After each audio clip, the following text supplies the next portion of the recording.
merepäevadel on väga hea meel, et suur kalagrillipidu on meile külla tulnud Grillfesti poolt ja me loodame järgmistel merepäevadel igal aastal näha suurt kogu grilli kalapidu.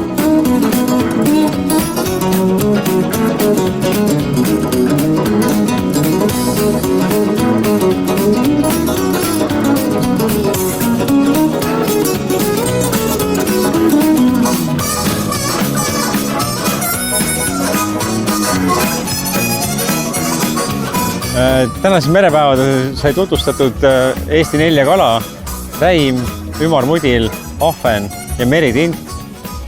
Selle eesmärk on see, et inimesed grillige kodus, minge turule, ostke kala, kas terve või filee, see on maitse-eelistus ja tehke seda koos perega.